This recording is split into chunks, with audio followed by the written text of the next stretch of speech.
It's unavoidable. It has to happen. And then she makes an adjustment here, and it doesn't happen. Like, it turns out Palpatine was killed because he drank coffee that was poisoned. Oh, unexpected. Oh. Like, well, correct. Like, why would I think that he'd get poisoned by coffee? So I think she falls out of this as if she was falling out of a building. Half-dead skull reaches out to you, and you're like, that's a piece in place. It's on the board. Piece in place. What are you going to do now? You tried to kill us. Well, here we're going to slow down your planet.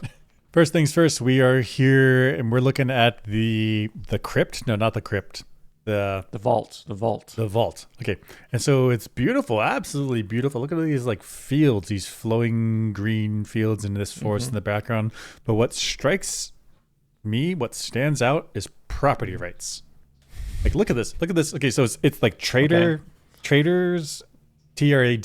That's what the foundation has moved on to. And so there's like merchants and property rights and like lawyers. Okay, look at this. So this land on the right that's being farmed is private property.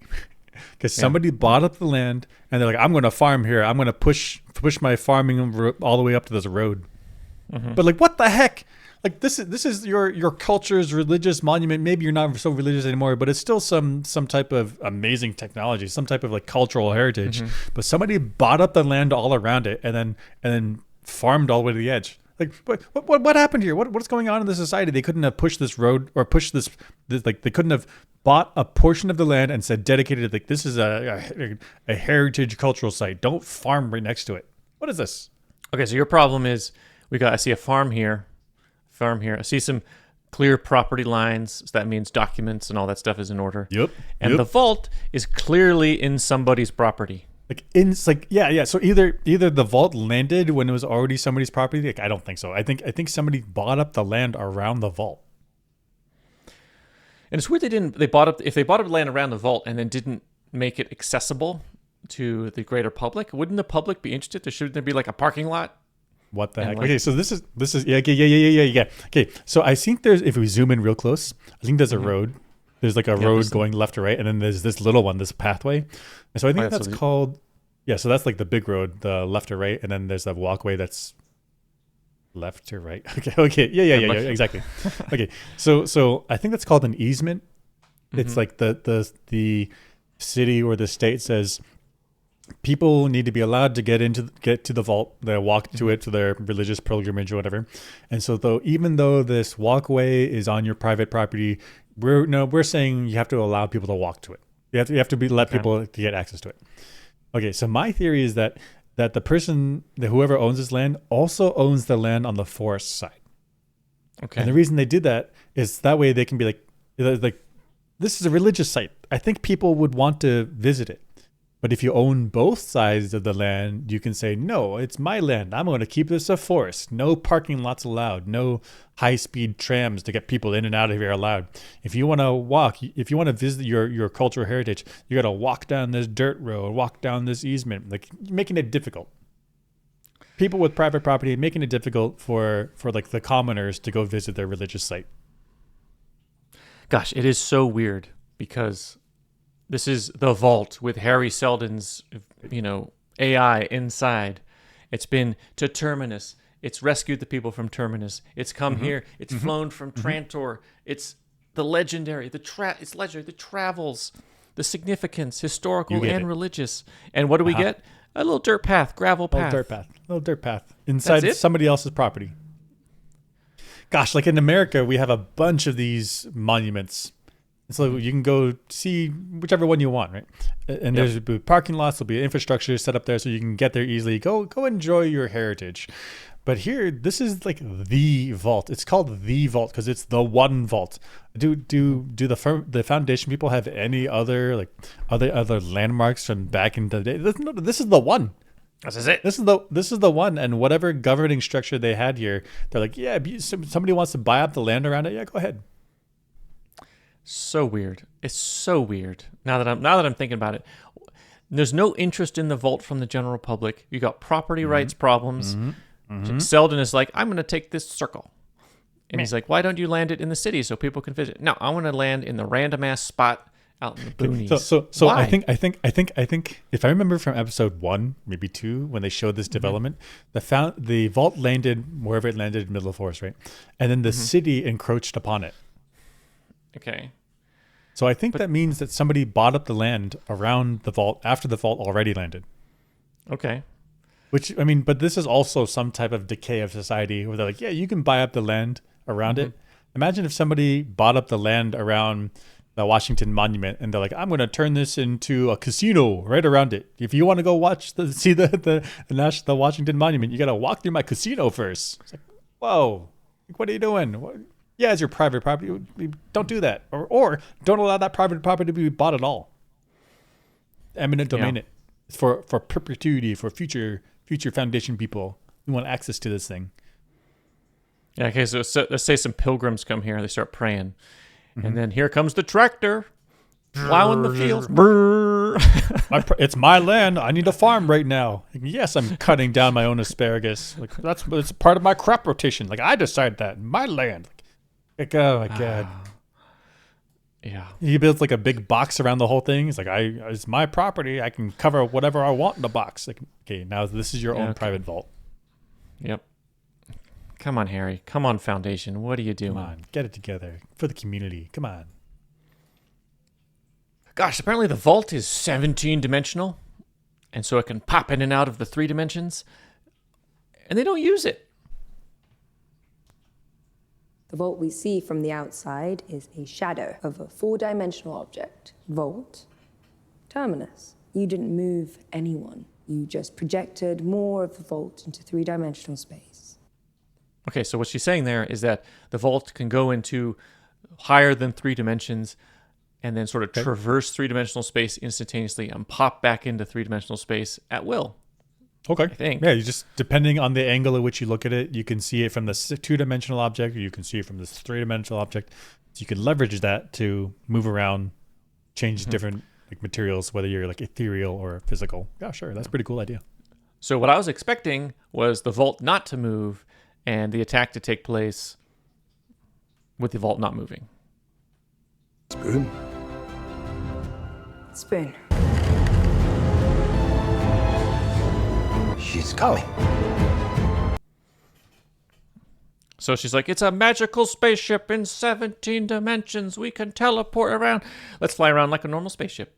That's right. It just takes off. It's like a normal spaceship. It's like this whatever many dimensional object, and she said, depending on how you look at it, it can materialize, dematerialize, but then it just flies in normal 3D like a normal ship. Yeah. It would really be like if somebody in the 1800s was like, I have a flying machine. Come take a look, good people. And then you walk over, it's like a horse and a buggy. You're like, what do you mean it's a flying machine? It's still on the Earth. It's multi-dimensionals, but it only travels on the surface. On the surface. What are you talking about? It's not multi-dimensional. It's no longer 3D. It's just a regular horse and buggy. Yeah. So here, Gale's like, it's a 17-dimensional projection into 3. We can go wherever we want. And then it flies like a regular spaceship. It flies like a regular ship. Why are we moving? Why are we flying up to the space station? Such a cool idea. Like physically, it makes sense because say if you have a piece of paper, and depending on how you look at it, it shows different projections. But then when it actually came down to assault the space station, it's a regular ship. Regular ship. So weird. Gosh. She even has this like, it's a 3D object being projected onto a 2D plane. So that's a higher dimensional object, 3D, being projected down onto 2D. Yep. So the vault would be some higher than 3-dimensional object being projected down onto 3. It's right there. It's right there. Here's this cool explanation, cool idea, excellent science fiction, and then the actual answer is just fly. Yeah, just fly. Makes no sense. Gaal has these complicated theories for herself. For herself, yeah. It's complicated, but what do we do? Normal stuff. Normal stuff. This broke the season for me. Okay. From here, I see the future on my terms. My fight with the mule is inevitable, but it will not be on a battlefield. What? It will be here, where I am in control. What? From Okay. This broke the season for me because I guess the series for me, because for 3 seasons we've had this vision that she and the mule are going to fight here, in this like broken down, what turns out to be the library at Trantor. And then she's saying, no, I can fight wherever I want to. So what? Yeah, so it's supposed to be a prophecy, which is supposed to be, we've talked about this, how the human brain right now makes these predictions into the future. So it's sort of like through dreams and thought plays out different scenarios in the future. And we try to make adjustments. So we avoid the bad ones and go to the good ones. Yeah, sure. She's like, the mule is going to fight me on Trantor. It's a prophecy. It's inevitable. It's unavoidable. It has to happen. And then she makes an adjustment here and it doesn't happen. Well, isn't that just normal like prediction? Then it's not a prophecy. That's just her going through her normal life. I had a bad dream of like getting in a car accident. Like, I want to take the train today. That's that. But instead, she's been dragging us, and also all of the Mentalics, and I guess the whole galaxy she's been drug around by her vision of the future. That she's like, it has to happen. It's going to happen like this. In fact, all she had to do in order for this vision not to happen, this prophecy not to happen, was just to live a normal life. Like have your kids, live your life, whatever, many 100 years or like 80, 90 years, whatever it is, and then die. And then she wouldn't have had this. She wouldn't have been able to fight the mule in the Library of Trantor. But instead, she like made it happen. She's like, I have to be there to fight him so that I can win. And only in the last episode of this season, we say, don't worry about that. We don't have to do this. What? We could have done that the whole time. It makes no sense. It's not a prophecy. Why? Okay, so I guess this is in some sense. Okay, sirens are over. What was I saying? Yeah, okay. So if this is foreshadowing for the later in the episode where we don't fight the mule in the Library of Trantor, we fight the mule in the space station above Terminus. But if we could change the prophecy, could have changed the prophecy anytime. We could have changed the prophecy in season 2 or season 1. Why did we? If we were locked into the prophecy that we have to fight the mule on Trantor, there's gonna be fires, and Gaal has to be there to fight there, to be there to defeat him. But if she can just change the prophecy whenever she wants, she can do that at any time. And so was it even a prophecy, or is it she's just manipulating people, everyone around her? She's manipulating them into supporting what she wants to do. I think that's the explanation. If it's not locked in, then it's not a prophecy. All right, she's like, it's a prophecy. It's going to happen. You got to help me. But she knows the whole time that it's not a prophecy, and she can make adjustments. She's just using it to get people on her side. For sure. I can see it. Right. This made me angry.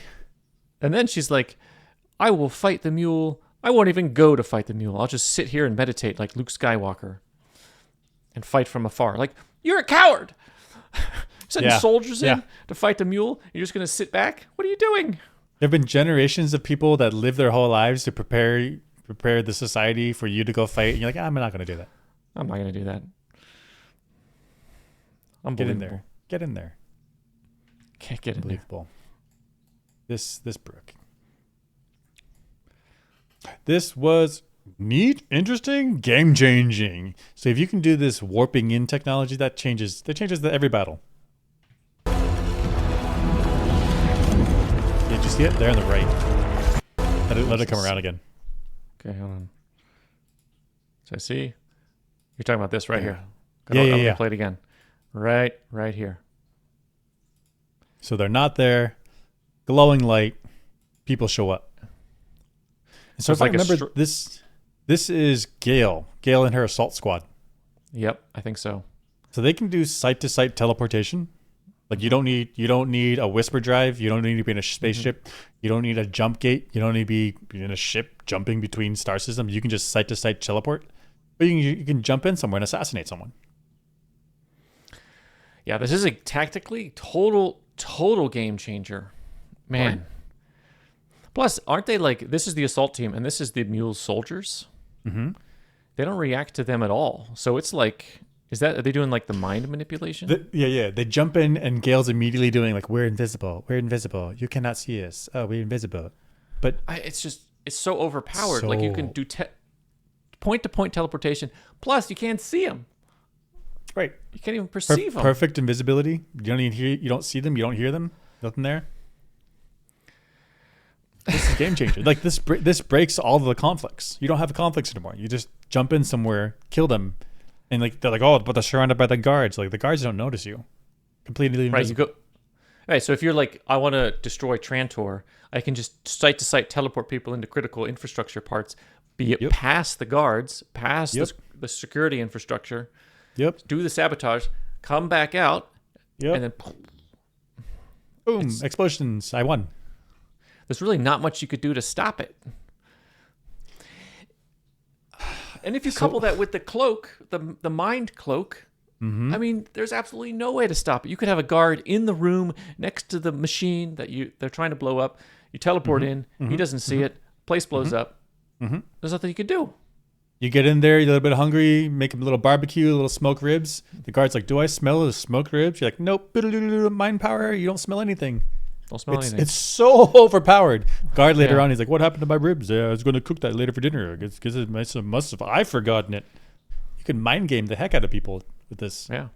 This is such a tactical superiority advantage. It breaks the world. It breaks the world. Yeah. I mean, the mule, his power, Beta is the mule. Her power to manipulate people is powerful, but this is even more powerful. Right. You can't, how could you, Beta's only one person. Okay. So maybe Beta and whoever goes to attack her gets in like a mind control battle. Like, oh, I do see you. And like, no, you don't see me. No, I do see you. Okay, but what if you, instead of sending someone in, you just open the warp gate and you roll in a grenade. And then Beta is like, oh, I'm going to mind control this grenade. Grenade doesn't have any feelings. Grenade explodes. She dies. The mule's over. Right, you start sending bombs through. You could send all kinds of stuff through. Right. Yeah. These overpowered tech can be devastating to the story in this case. Yup. Breaks it. Yep. What was this? Was I supposed to know this was coming? I'm here. It's almost done. Just let it happen. I'm the mule. It's a lot to take in, I know. I'm going to explain all of it.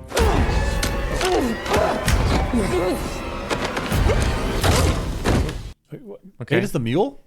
Like, where did that come from? It came out of nowhere. Absolutely nowhere. So out of nowhere, there's like this. Okay, so I tried to think about it. I tried to think about it. Yeah, exactly. Okay. It takes me out of it. It takes me like, it makes me uninvest from the show. Like if you're gonna throw stuff at me without there being foreshadowing, without there being some tension about some mystery, some intrigue, then you're just gonna throw stuff at me. Then okay, whatever. What is this show? Okay, so I tried to make it make sense. I tried to think about it. Like Beta in the past, she said that she was lowborn, she'd been climbing up her way, and then she found her husband, and she's like, this is my slice of life. I'm happy here. I'm content here. And so she's like said that she's content. If there had been hints of she's like, yeah, but it's really just not enough. Like, I think I could be more. I could be bigger. I could have more power over the people that stepped on me when I was young. That could be a very reasonable story. But also give a little hint. Like I have a little bit of darkness in me. I have a little bit of could be mule adjacent to it. But I think it would have been believable that it wasn't enough to be like, I'm this warlord. But here she goes from I do OnlyFans to I'm full on warlord. Like, where did that come from? Right. Yeah. I mean, basically, if she could have been in the story, the mule, anybody could have been the mule, because anybody sitting like this, the person's homeless person sitting in the gutter could be secretly manipulating people from afar. I was the mule asking for change. Like, no, I wasn't. Yeah. So it just comes out of nowhere. And her personality has never been anything other than this like party girl looking to get a better life. Right. Then I thought about it on a different level. I try to think about it in terms of, is it one of these Sixth Sense things? Where it's like, oh my gosh, they were in the same room the whole time. I just didn't realize it was them. But there are times where the mule is using his powers and Beta's not around. So I think the male mule. I think the male mule, he had powers also. And so there's no reason to think that There was a second mule behind him actually pulling the strings. If it was a situation where he's like, I'm the mule, but he couldn't use his powers unless she was also in the room, then it's like, okay, maybe she's actually the one pulling the strings and he's just the puppet. But like, he as the puppet has his own powers also. There's actually two people with these abilities. That's right. In the opening episode of the season, the male mule like makes the the Foundation ships fire on one another from afar. Is Beta like in the woods back there? Okay, so that's the first one I thought of. And actually she is on the same planet. So I was like, maybe she is doing it, but the range is still at least planet scale. But there are times where I think it was when the mule like drowns the mayor of the city, and Beta's not on the planet. She's off planet. Like, so that means I think unless she has infinite range and she's just always she's always seeing what the male mule is doing in her head from like far away. That means the male mule has his own powers, and he acts independently from her. Right, even if she's on the same planet at the same time, but not in the same location, she's like, one mind at the thing she's thinking about right here, and another mind like off with the male mule, like what's going on? What's the tactical situation? It's maybe she would have multiple. It's too much. It's too much.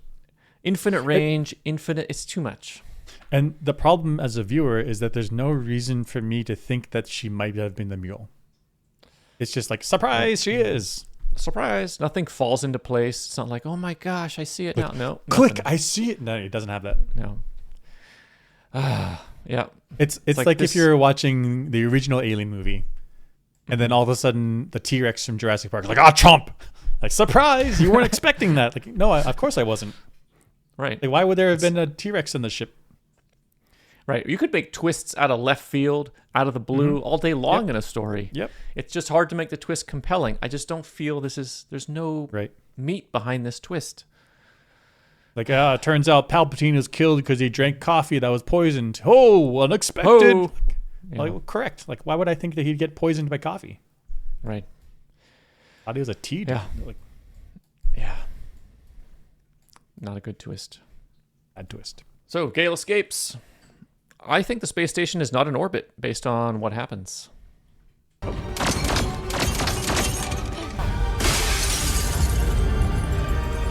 Okay.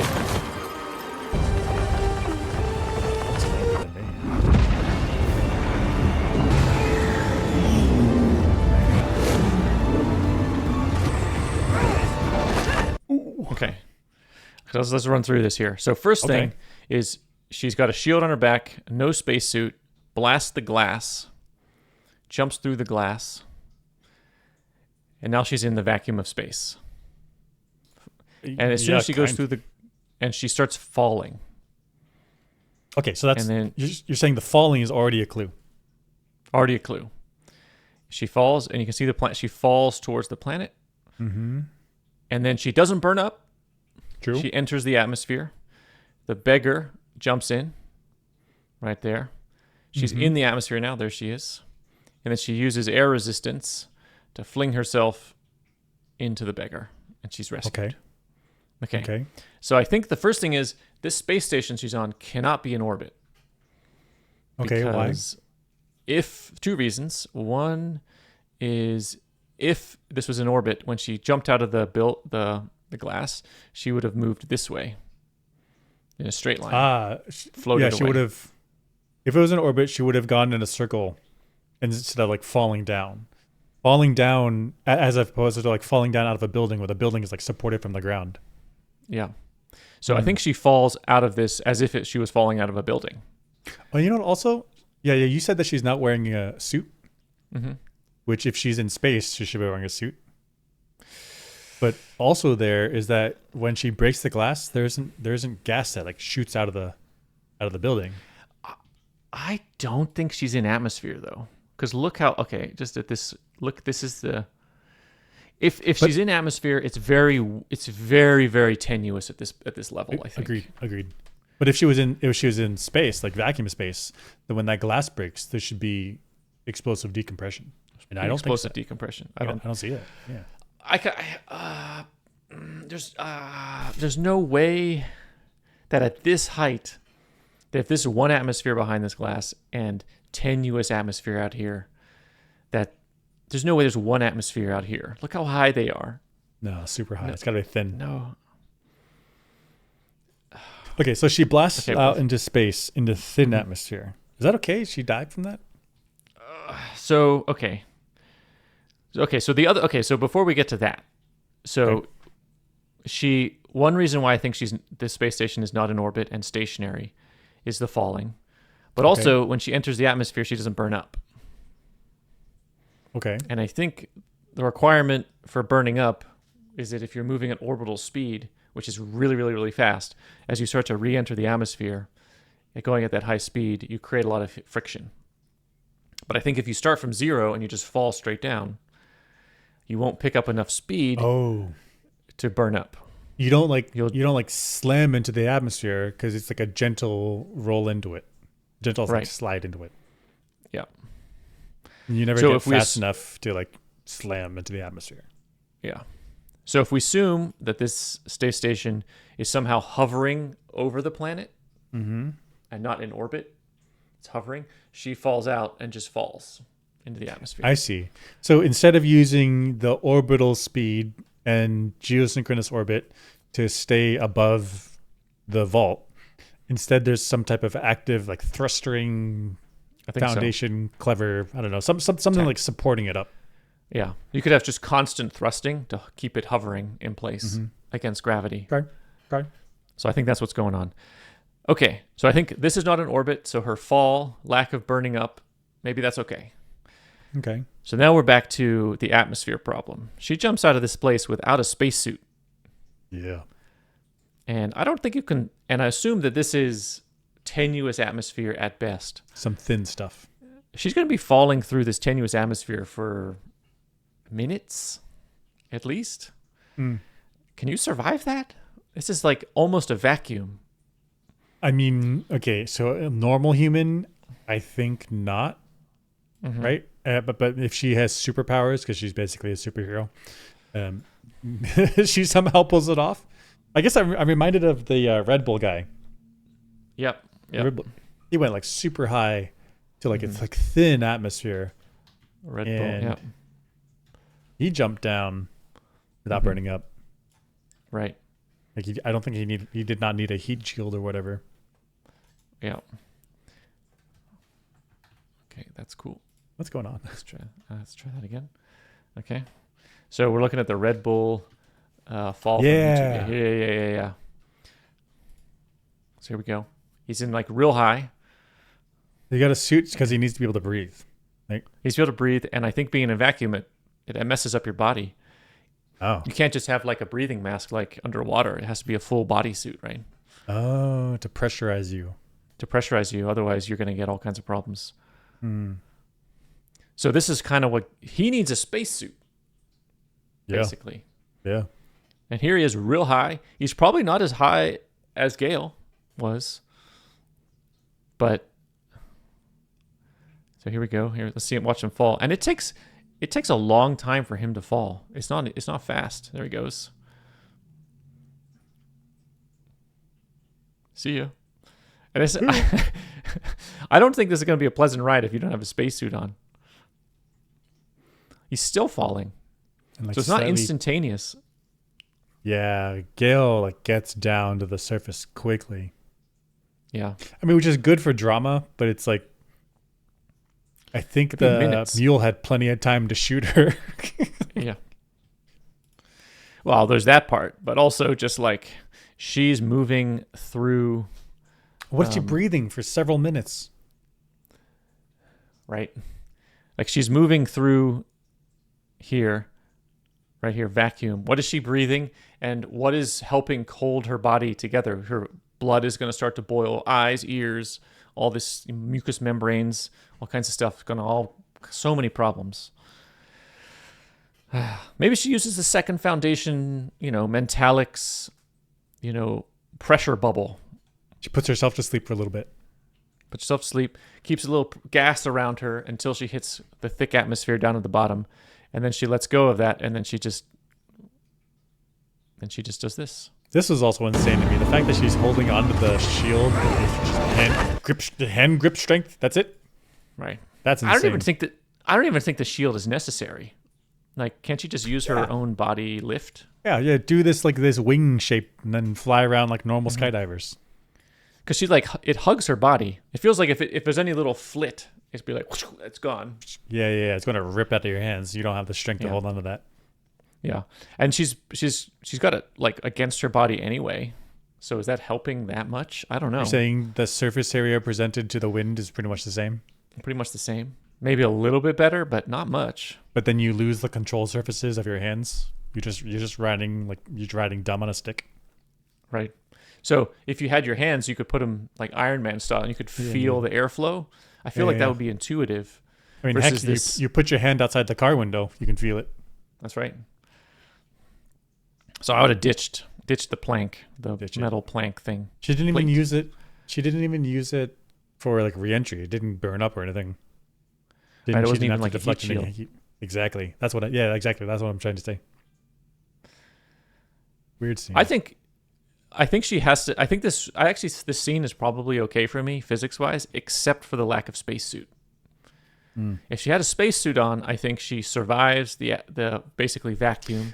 Provided that this station is being actively managed and not just doing orbit. Right. Assuming that, okay, they have good tech. Maybe they can do it.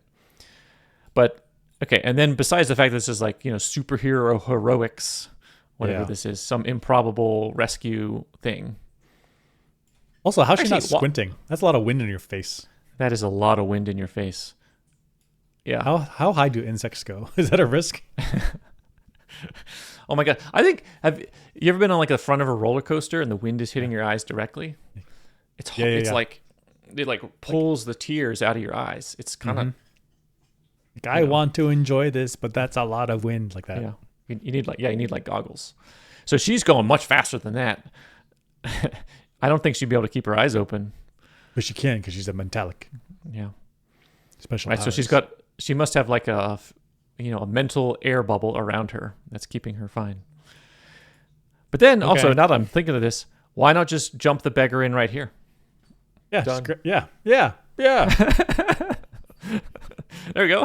That'll solve it. Why are we doing this Iron Man into the atmosphere business? And the beggar like barely missed the mountain. Why? Right. Why? Yeah. Okay. Too ridiculous. Whatever. Sure. This is Dusk. He's got the prime radiant in his hands, nice and clean. But before, when Demerzel was killed, it was covered in metal. How did he get it clean? What? It's clean here. Oh! Can't just wipe it down. Saying. Right. It's not like he's got some like Taco Bell hot sauce on it. You just wipe it down with a napkin. Like this is molten metal. On which when it solidifies, it's going to be metal. Yeah. It's going to be stuck. Yeah. So I guess there is a possibility where it just flakes off, right? Like if the prime radiant is super smooth, and the metal has nowhere to grab onto, then it could just flake off. Like you just fingernail it, chip it off. I think that would be ideal if it just flaked off. But what if it didn't? What if Dusk is like, here, technical guy, I have Demerzel armor metal on this prime radiant. Please remove it for me. And you're like, thanks for this task that I have no idea how to do. What would you do? I don't know, because chemistry stuff. I'm not a chemist. I don't know. Okay. So you might say, so you try to put it in an acid bath. Okay. And try to etch away the metal. But doesn't that run the risk of etching away the device itself? That's a good point. I guess. Okay. You want to try to guess it? You want to try to figure it out? I would trying to figure out what would I do. Oh, okay. I see what we're doing here. Okay. So we're gonna try to figure out what would we do if Dusk asked us to clean this thing off. Okay. Yep.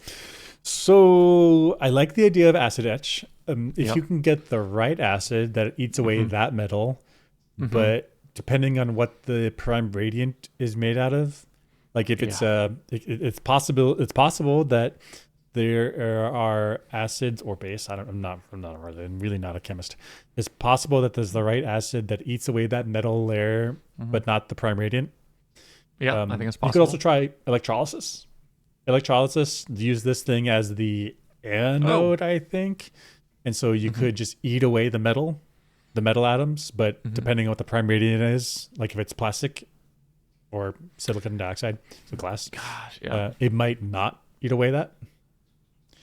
So then you would need to know what the prime radiant shell is made out of, right? Yeah, Because I guess if it's written down in a manual somewhere. It's not. Selden, It's not. thank you. It's not. Yeah. if it was written down, we should just make a bunch of these. So I'm assuming that it's lost technology somehow. I think so. They can't. Yeah. Okay. So to figure out what the body of the prime radiant is, like whatever the shell is, I guess I could do electron spectroscopy to hit it with some X-rays, and then when electrons fly off, I can figure out from their kinetic energy what their binding energy was, and then from the binding energy, I can tell you what atoms were there. You could do that. You could also less invasively try fluorescence and see. Trying to probe what atoms are in there. Yeah, I guess you would have a catalog. So if you shot light of a certain spectrum Energy, at the device, you'd have a catalog of all the different reflections and absorptions somewhere. Exactly. That you could look up, and then you could try to match it to that list. And then once you know the material, then maybe you can start to think about etch. Yeah. The other thing I have two more things that I would try. One is if this thing looks like it has not been damaged by the heat of the molten metal, then it's a reasonable guess to me that I could reheat the metal and melt it off. I guess similar to like soldering. Whereas if I can get the solder has a lower melting point than the copper wires or whatever you're trying to, or copper or steel or whatever you're trying to weld to solder. And if I can reheat the solder and melt it, I can use one of those suction guys, the things, and pull it off. Or not the suction guy, but like the copper mesh for wicking. Try to wick it off. I'd try that. So you could like turn up the temperature slowly. I guess if you know the metal, you could turn it up to just the right temperature to solidify it and wick it off, or bring not off to desolidify it, to liquefy it. Liquefy it, Yeah. And then okay. What's the other option? The other one is a newer one. I don't know how dialed in this would be, but you could try to laser blast it. Okay. So you put in some energy in a very small amount of time, very small amount of space, and it just ablates it, just rips the atoms off. And hopefully you don't have too much of intensity that you also destroy the prime radiant. That's what I would do. Okay. Yeah, interesting. It's an interesting problem because Dusk is coming to you as a lab technician with a problem, and you're like, he's like, don't break it, but clean it, please, thank you. And you're like, what is on here? It's metal that is really strong. It's like robot guts. You're like, do I have a reference for that? Like, no, it's 3,000 years ago. But also clean it because I'm Empire. And I don't want you to damage it either. Right. And it's like, oh crap. Yeah, imagine like, oh look, it's clean now, but like it also won't turn on anymore. This is useless. Yeah, and you're executed. Yeah. Gosh. Okay. I kind of noticed it. I noticed it, and I was like, that is an interesting problem. How did he clean it? Yeah. How did he clean it? Because if it was just barbecue sauce, different problem. Yeah, wipe it off, whatever. But no. This is like molten metal stuff on it. Right. And it's clean. I guess there's one more thing that I could try. Okay, go ahead. You could tumble it. So if you put it in like a tumbler, like a rotating drum, and if you put in pellets that are harder than the metal but softer than the prime radiant, then the pellets will break apart the metal thing and leave the prime radiant alone. That's a cool idea, because then you could do a scratch test on the prime radiant and on the metal. Yep. And that's easy to do without damaging it. Yep. It won't. And then you could. That's a cool idea. I like it. Yeah, that's what I would try. you do have a risk of tumbling it and breaking it, but I feel like it's a pretty low risk depending on how violently you tumble it. Mm-hmm. It's like a gentle. You get these little like little needles, or you could do ceramic triangles, and you just put it in there with water, and you like tumble this thing for 3 days or whatever. Yeah. What about like a sonic cleaner? I don't think that would work. Because I think it's too gentle. It's too gentle, right? The metal is so strong. It's just it'll clean the metal, make it nice and shiny. Exactly. Yeah. And then we're almost like the next level of cleanliness I would do is electro polishing, but that's what we said that already with anodizing. No, it's the whatever that thing is. The same idea. Mm-hmm. And I guess you don't really want to go over the top. You just want it to look visually okay for when he's holding it and looking epic. Yeah, and you know the schedule. He's gonna die in like a day or whatever. Like you just gotta get it past him. Yep. And this towards the end of the movie, this looks like Earth. We're talking about there's robots on the moon or something, and they say all the pieces are in place. What does that mean? Handshake signal received and negotiated. Initiating clasp. Clasp accepted. Interesting. One of us is seeking a clasp, and from Trantor, no less. We were told Demerzel was incapable of clasping. She was, but this signal isn't coming from Demerzel. Perhaps someone is seeking to embroil us in the struggle. Someone must have succeeded. And all the pieces are in place. What pieces? What place? What pieces? What place? The robots? I mean, the robots here on Earth have had a robot Demerzel at the highest echelons of power in the Empire the whole time. What more pieces in place do you need? That's right. Although they said that she couldn't connect with them. Her clasp was shut down. Okay. But maybe gosh, that's what they the couldn't Cleons contact did to her. I think that's right. Cleons messed with her, and so they lost her. Right. And so they've been aware that Demerzel's been there. I mean, they can like see her, and they see like, what's this one lady that's never aging? Like, okay, that's a robot. And right. But they can't contact with her but they could have. Why not? Why not? Okay. The humans don't know the robots exist over here. But even if infiltrate society. Even if the robots did contact Demerzel is programmed to betray the robots because the Cleons messed with her. So what they're saying is like Demerzel's there, we kind of just got to leave her to do her thing unless she can overcome her programming somehow, I guess, or whatever. Right? And but then they said the pieces are in place, which means that this dead robot they thought was dead, they're like, oh, someone's reaching out to us, which means that pieces are in place. Somebody's reaching out to us, which means that one robot there who has been there dormant, I guess, like they planned for that. No, let's listen to the last part again here. Someone must have succeeded. And all the pieces are in place. Obviously, you don't know that. Clearly, they're like, all the pieces are in place. What, some half-dead skull reaches out to you, and you're like, that's a piece in place. It's on the board. Piece in place. Oh, that's my foreshadowing. I did that on purpose. Like I don't think they did. I don't think that or the robots skull have their own prophecy stuff. I mean, they might have their own prophecy stuff, but the prophecy is what? Skull on stick makes contact? No way. You know, okay, I thought about this. Maybe psychohistory it's all probabilistic stuff because that's how robots think. And they're like really good at thinking like, here's all these possibilities. I'm going to assign some weights to these possibilities, and now I get probabilities. And so maybe Harry Seldon, who's clearly working with Kayla, that woman. Yep. And so maybe he didn't actually come up with psychohistory himself. Maybe psychohistory is made up by the robot people. And they're like, here's a prime radiant, here's how to interact with it, so that way you can like look up what whatever our answers are, right? And so all the pieces are in place is because this is psychohistory is their theory. This is their explanation. And so this is their predictions, I guess. Gosh, I could see it, but I really don't like it. I like Harry Seldon as a character, and this would just mean his importance in the story is zero. Could have been No. He's important. He's just a very good grifter. He's like, I came up with this theory, and I've been searching for assistance. Like, you've been shutting down people from like you find assistance. Like, you're super smart. Get the heck out of here.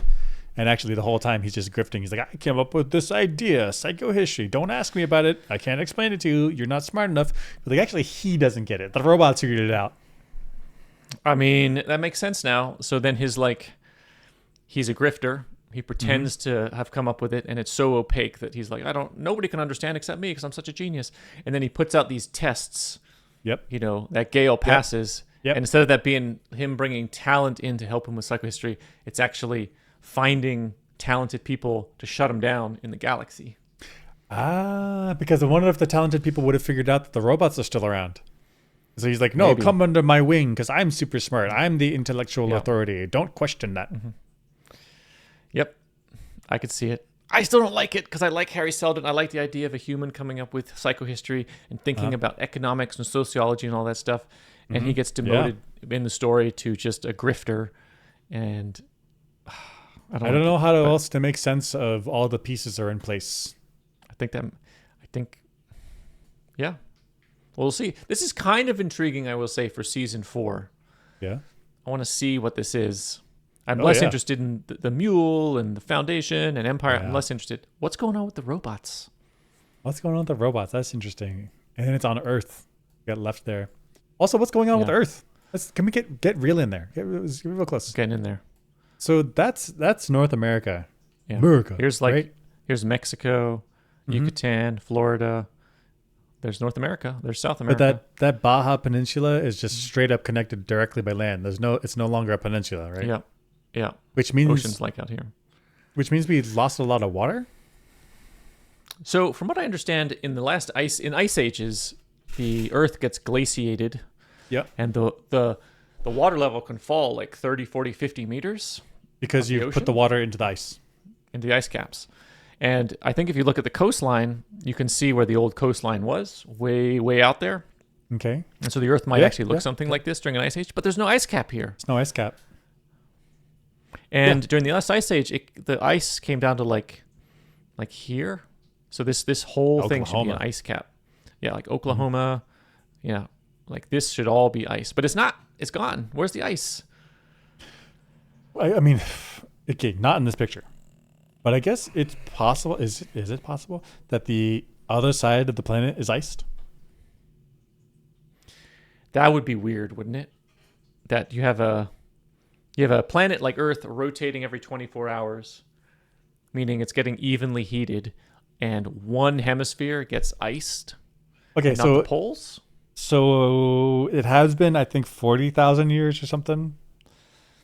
And I think the Earth is slowing down in rotation a little bit. But 40,000 years, it's just not a lot of time. That's nothing. That's nothing on geological timescales. Yeah. Yeah, you're talking like minute changes that might... Where I was going with this. And where we're going with this is the Earth tidally locked with the sun in the same fashion that the moon is tidally locked with the Earth. And so that way, if the Earth was like the sun, we would always be facing the same side of the moon, always shining light on the same side of the moon, which means the other side could have ice. Okay, but now mapping that onto Earth to the sun. But I think what we just said was no chance. 40,000 years, even though the Earth is slowing down over time, like it's not enough to get one side, this side, like locked into the sun, and then the other side completely dark where you can have ice caps. It's just 40,000 years is nothing in geological timescales. Yeah, and you're talking at this distance, the Earth is the time to tidal lock is probably really, really long because it hasn't been tidally locked for 4.5 billion years. It's not going to change in 40,000 years. Probably unless billions. That's something that as a consequence of the robot wars. We're going to slow down your planet, suck up all the water. Such a weird consequence. You're slowing down, boys. What are you going to do now? You tried to kill us. Well, here we're going to slow down your planet. It's like, oh no, the day is 26 hours, 27 hours. Oh no. Take that, beings with circadian rhythms. You're going to get slowly tired. Take that. Yeah. And, the circadian rhythm it'll be outdone by a room with curtains. Yep. Curtains and like a little like red light. Nighttime. Go to sleep. Go to sleep. It's so weird. So I think all the water's gone. There's no ice cap. Yeah, Probably weird. not tidally locked, so there's no ice on like the dark side or something, which don't- means the water is gone. Where'd it go? Or Maybe left the planet. the robots took it They took it. for their There's water so- cooling. There's so much water in space. They're like, you know what? We're gonna take your water. Yours. Yeah, I mean, okay, that's a lot of water, but that's it's petty. like far away. Okay, It's also petty, petty. but also like the humans tried to kill the robots. Like, yeah, F you guys. I'm gonna petty. Yeah, I'm if you gonna guys will super take your petty. water. Yeah. And then halfway through, the humans like don't care about Earth anymore, and they just stop. They don't care anymore. All right, never mind then. Yeah, cool. So I'm excited. So I'm excited for season yeah. 4 because I like this robot Yeah. stuff. Yeah, I like the See what robot happens. stuff. We'll see what happens That's it. whenever that comes out, year or two, for season Whatever. 4. See you guys next time.